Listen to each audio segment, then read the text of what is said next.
Okay, we're on Yud Gimel Dalad. Okay. The minimum measure for liability of one who whitens, combs, dyes, or spins is double the width of a sit. And one who weaves 2 threads, his minimum measure for liability is a full sit. Oh, sorry, I am not in the right place. Here, you take the next one and then I'll catch up. Rabbi Yehuda says one who traps a bird by driving it into a closet or a deer into a house is liable. But the Chachamim say one is liable for driving a bird into a closet or a deer into a house, a courtyard, or a vivarium. Rav Shimon ben Gamliel says not all vivarium are alike. This is the rule. If it requires further trapping, one's exempt. If it does not require further trapping, he is liable. Okay. If a deer entered a house on its own and one locked the door before it, he's liable for trapping. If 2 people lock the door, then they're exempt because neither performed a complete labor. If one person is incapable of locking the door and 2 people locked it, then they're liable because that's the typical manner for performing that type of labor. And Rabbi Shimon says it's exempt. Okay. All right. Okay. Okay. Yashav echad ala Pesach v'lo milahu. Now, still talking about the trapping. So a deer ran into the house, and somebody said, "Hey, let's try and catch this deer." And so he comes and he sits down in front of the door, and but he hasn't blocked the door. If the deer wants, it could get past him and escape. Now a second guy comes and sits down and blocks the door with the now narrowed gap. Then Hasheni Chayav, he's the one who completed the malacha. So it's not like in the previous case we had where 2 people came and jointly picked up the bar and put it over the door. That's where they did it together. Here these guys are doing it together, but the first guy just sat down and he didn't complete it. The second guy came after him and completed it. So that's the distinction between the 2. So now only the second guy here is chayav. Yashav Arishon al haPesach u'milahu. If the first guy sat in front of the doorway and he completely blocked it,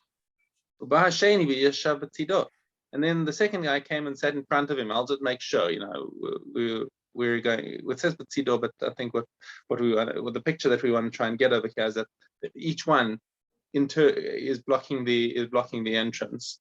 But the first guy had already completely blocked it. The second guy just came and sat to make extra sure. Even though the first guy said, "Okay, you're here. I'll get up and go." Arishon chayav sheni pater. Only the first guy is chayav because the second guy did not actively block the door. He came and blocked the door. What's the analogy to this?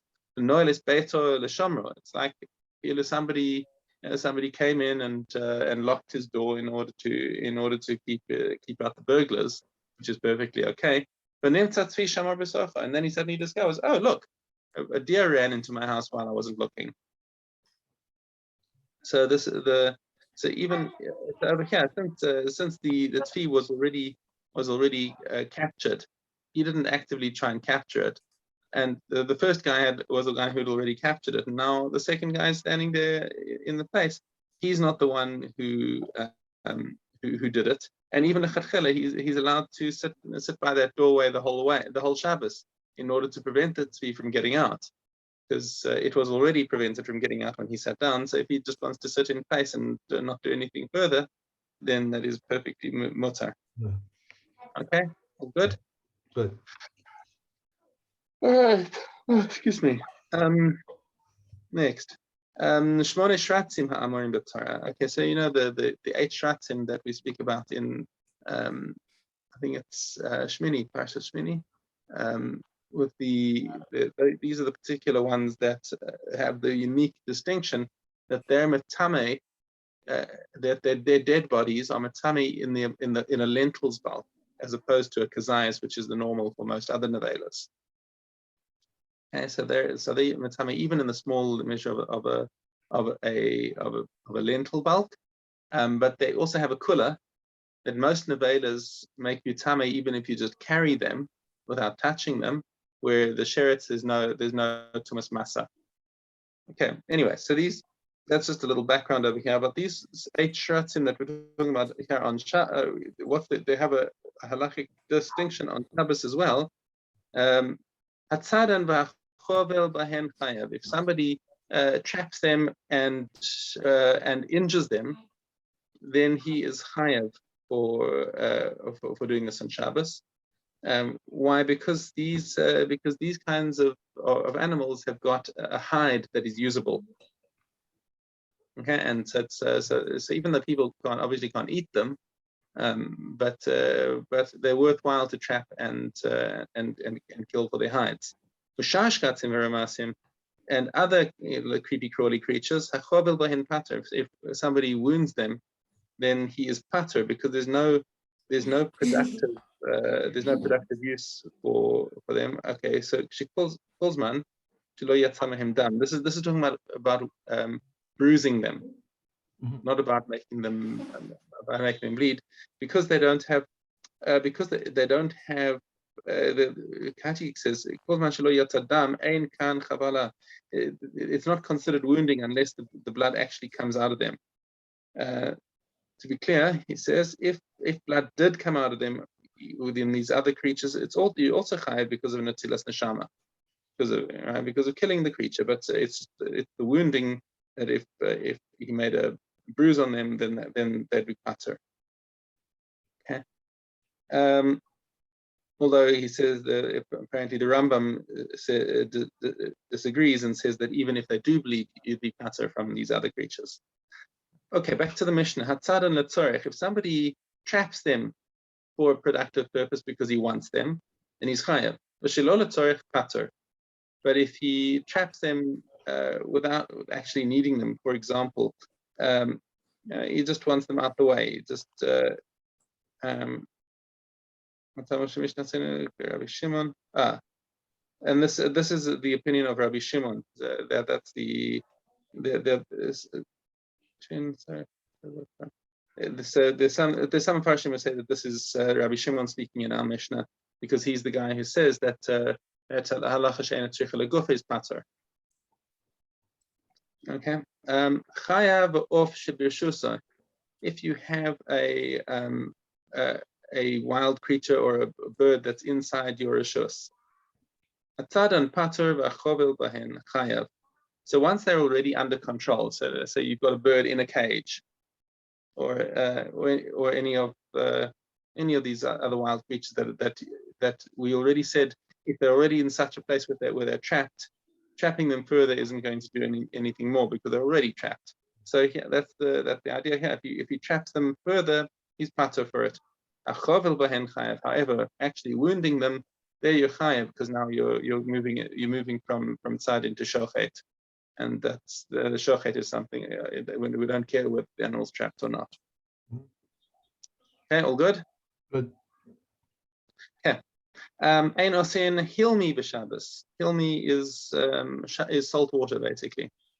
Aval osehu es mei hamelach v'tovel behen pito. He is, however, allowed to make salt water to dip his bread into. Okay. V'nosein l'sochat havshil. And he can also make a little bit of salt water to put into his food. Amar Rabbi Yossi, halo hu hilmi bein meruba bein muat. But it's called hilmi whether you make a lot or make a little. Elamai elohein mei melach hamatarin. What is permitted to make how is it permitted to make mei melach? Says Rabbi Yossi, nosen shemen batchila lesoch hamayim or lesoch hamelech. In order to show that you're not making the whole background to this is that salting is part of ma'abed, where you're processing the skins. So you use salt for preserving things. So the idea here is that you want to make sure that it doesn't look like you're preparing the salt water to make pickles, to anything else that you're going to preserve things long term. So in order to show that this salt water, Rabbi Yossi says, in order to make salt water, you should add oil to the water first, or oil to the salt first, in order to show that this is for your current meal and not as a preservative. The halacha does not follow Rabbi Yossi. Rather, it goes like Chazal say that it's about large or small quantities, and if you're making a small quantity, that is permitted. Yeah. This Mishnah often comes to play when you have Pesach falling out on Shabbos, as it does this year. So you should prepare your salt water before. Okay, we've got not so much actually. I was just going to say we might have time for Chazaras, but I think I need to get going. Okay. Okay, you guys can carry on. Okay. Can And you I'm carry going on, to- Riley? Yeah, I'm good to go. Okay. Okay. Have a Good, good guys, job, have a Michelle. good Good job. weekend, good Shabbos. Okay. And Eliezer, when you finish, you can it'll pop up a box with the recordings, and you can just I guess email the recordings to me or something. Email it? Okay, I'll try my best. Okay. Okay. Email, WhatsApp, however you want to do it. So Okay. okay, All right. thanks. Have a good Shabbos. Bye. I have Shabbos Yud Aleph. Is that correct? Let's see. No, I'm looking at the website. It should be Yud, yeah, Yud Aleph. Yud Aleph. Okay. One who stored a seed to be used for sowing or as a sample or for medicine and took it out on Shabbos is liable for any amount. Other people, however, are not liable except for the prescribed amount. If he changed his mind and brought it in, he is not liable except for his prescribed amount. Okay. One who carries out food from his house on Shabbos and placed it on the threshold of the door, whether he then carried it out from the threshold or another person carried it out, he's exempt because he didn't perform his prohibited labor all at once. Similarly, if one placed a basket that's full of fruit on the outer threshold, which is in the public domain, and part of the basket remained inside, even though most of the fruit is outside, he's exempt until he carries out the entire basket. Okay. One who takes out either with his right hand or with his left hand in his bosom or on his shoulder is liable for such was the method of carrying used by the sons of God. Okay, that's it, right? Oh, I'm sorry. No, I think there's more. Yeah, if he carried backhandedly with his foot in his mouth or with his elbow in his ear, in his hair, and his money belt, or with the opening hanging downward between his money belt and his shirt, and the hem of his shirt, and his shoe or his sandal, he exempt because he did not carry out in the manner of those who carry things out. Okay. Someone carried in his ear, I think he should be exempt. Okay. Purim. We have Bikurim. Bikurim should be Aleph Hey, I have 1, 5, 1, 8. 1, 8. Okay. Of Ches, that is. Mhm. Okay, if one set aside his Bikurim and they were robbed or rotted or stolen or lost or became unclean, he must bring others in their place, but does not recite the declaration. These others are not subject to take the law to, these others are not subject to the law of the added fifth. If they became unclean while in the temple courtyard, he must scatter them and does not recite. I'm sorry, that was 8 and 9. Yeah, I can do it if you I have want. it right here. I have it right here. Just had to get my cat out of the way. Whence do we know that he is responsible for them until he brings them to the Temple Mount? Because it is written, the first of your first fruits of your land you shall bring to the house of your Lord your God. This teaches us that he is responsible for them until he brings them to the Temple Mount. And if he brought of one kind and recited it and then brought of another kind, he does not recite. Good. These bring and recite from a tzera until the festival. So that's from Shavuos until Sukkot. From the 7 species, from fruit grown on the mountains or dates grown in the valleys, from olive oil olives, from produce from the other side of the Jordan River. Rabbi Yossi Haglili says one does not bring Bikurim from Transjordan on the other side of Jordan, since that's not the land flowing with milk and honey. Okay, so now I have Trumos Aleph Tet.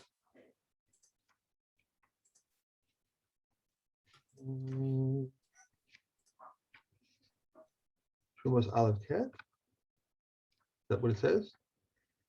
Yeah, 1-9. All right. Okay, Trumos Aleph. Okay. Go ahead. You're on. Okay, they may give truma from oil for pickled olives, or from wine for grapes made into raisins. Behold, he gave truma from oil for olives intended for eating, or from other olives for olives intended for eating, or for wine for grapes intended for eating. Of other grapes for grapes intended for eating, and he decided afterwards to press them, he need not give truma again. Yud. One may not separate truma from produce which is in a finished state for produce which is in an unfinished state. Now, from produce in an unfinished state for the produce in a finished state, or from produce in a finished state for produce of an unfinished state. But if he did separate truma, his truma is truma. Base Aleph. They may not give truma from pure produce for impure produce. I thought that was 3. Oh, was that 3? No, because I did 1, you did 2. Now I'm doing 3. They may not give truma from pure produce for impure produce, but if they did give, the truma is truma.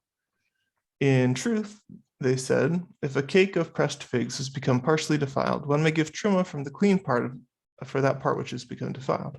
The same applies to a bunch of vegetables or a stack of grain. If there were 2 cakes of figs, 2 bunches of vegetables, 2 sacks of grain, one pure and the other one impure, one should not give truma from one for the other.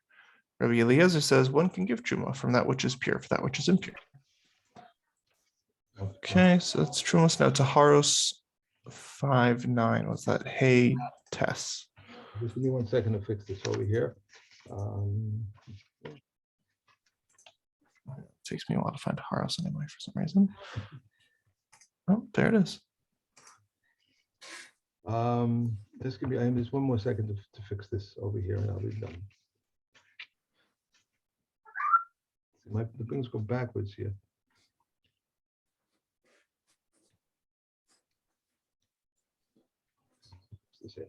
All right, we are in Taros. We have Taros. We have Hey Vav. Hey, Tess is what the. Why? I don't understand why this is mixed up. Hey Tess. I don't understand. That's what the website says, at least. Hey Tess or Ches? Tess. Yep. If one witness says you have become unclean, but he says, I have not become unclean, he is regarded as clean.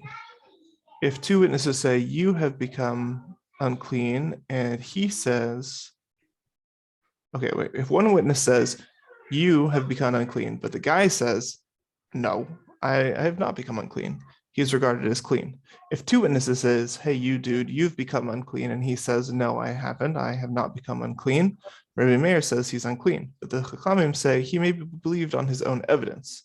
If 1 witness says you have become unclean, and 2 witnesses say he has not become unclean, whether in a private domain or a public domain, he is regarded as clean. If 2 witnesses say he has become unclean, and 1 witness says he has not become unclean, so the opposite case, whether in a private domain or a public domain, he is regarded as unclean. Okay. You want me to keep going, or Because I'm gonna get the next one out for us. I can wait till you're.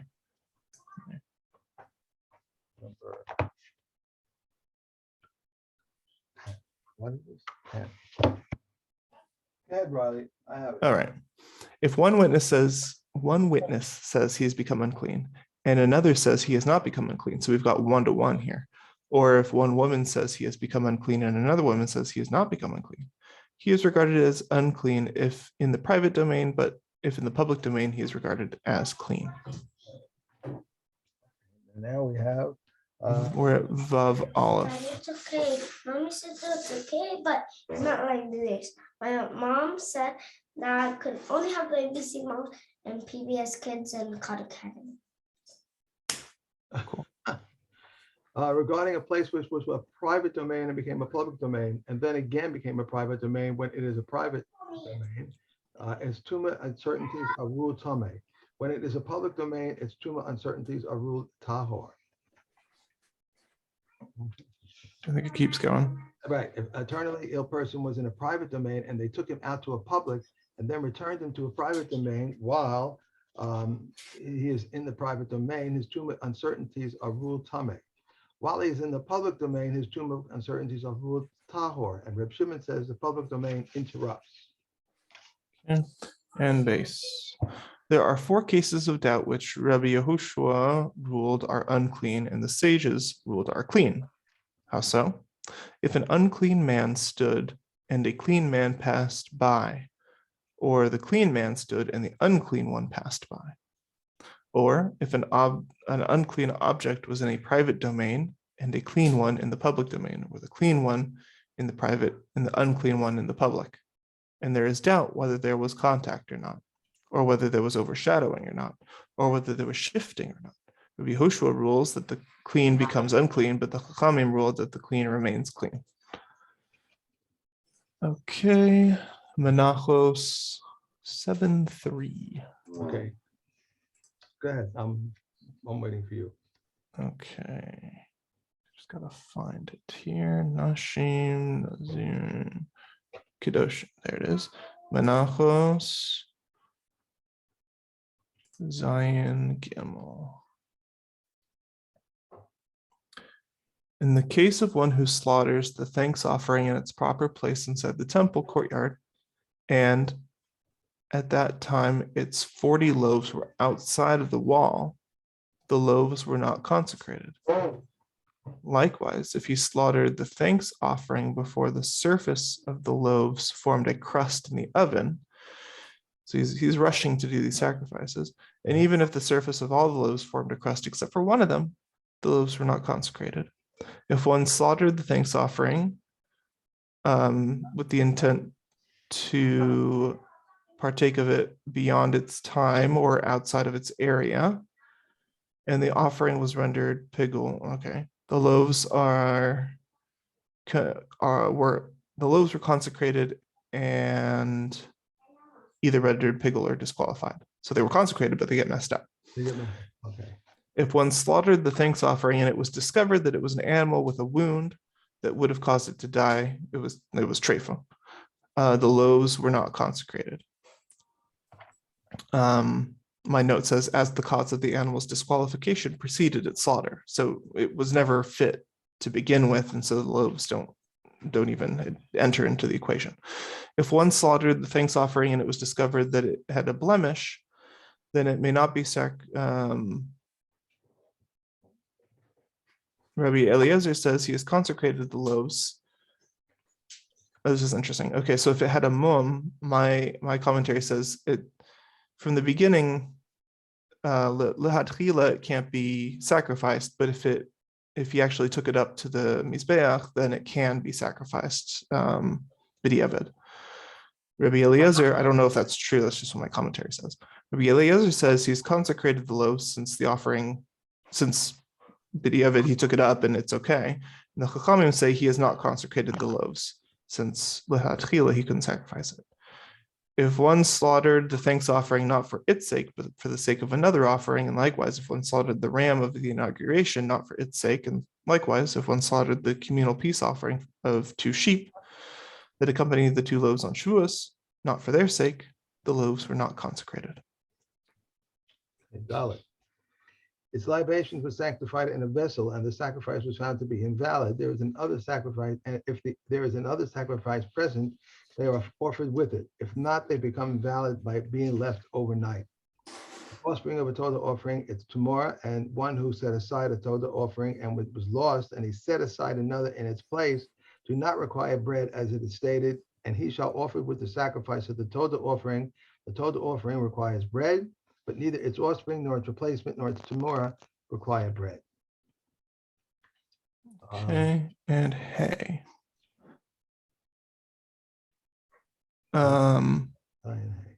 Yeah.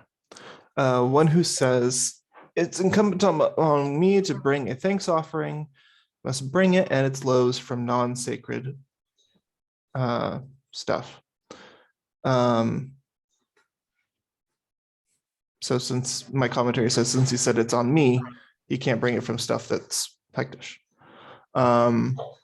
If one said it's incumbent upon me to bring a thanks offering from non-sacred money and its loaves from tithe money, Meiser Sheni, he must bring the thanks offering and its loaves from non-sacred money. If one said it's on me to bring a thanks offering from Meiser Sheni and its loaves from non-sacred money, he may bring it in that manner. Likewise, if one said it's incumbent among me to bring the offering and its loaves from Meiser Sheni, he may bring it in that manner, and he may not bring the loaves from Meiser Sheni wheat. Rather, he purchases the flour with that money, with the second tithe money. Okay. Where is it known that one who says, I take upon myself to bring the total offering must bring from that which is consecrated? I think Oh, that was 3? I think that was 3. Yeah. Yeah. So now we're moving on to Nadarim Tet Yud. Again, according to the website. Okay. Tet. So what'd you say? Tet Yud. Where am I?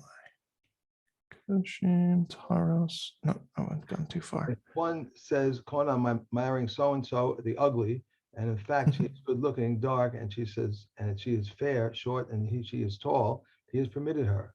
This is not because she was ugly and became good looking, or dark and became fair, or short and became tall, but because the neder was an error. If it happened once that someone made a neder prohibiting benefits from his sister's daughter, and they brought her to Reb Yisrael's house and made her beautiful. Reb Yisrael said to him, my son, regarding this woman, did you vow? And he said to him, no.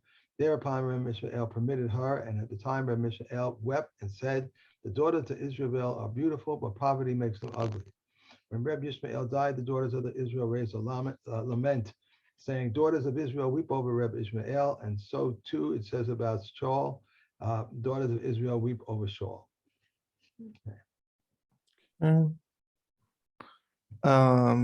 Yud Aleph.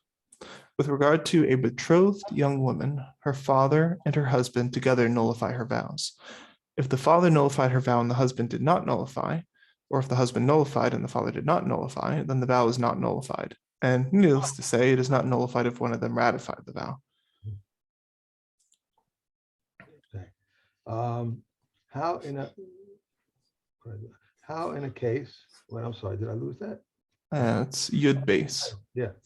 In Moshe Chanasiga.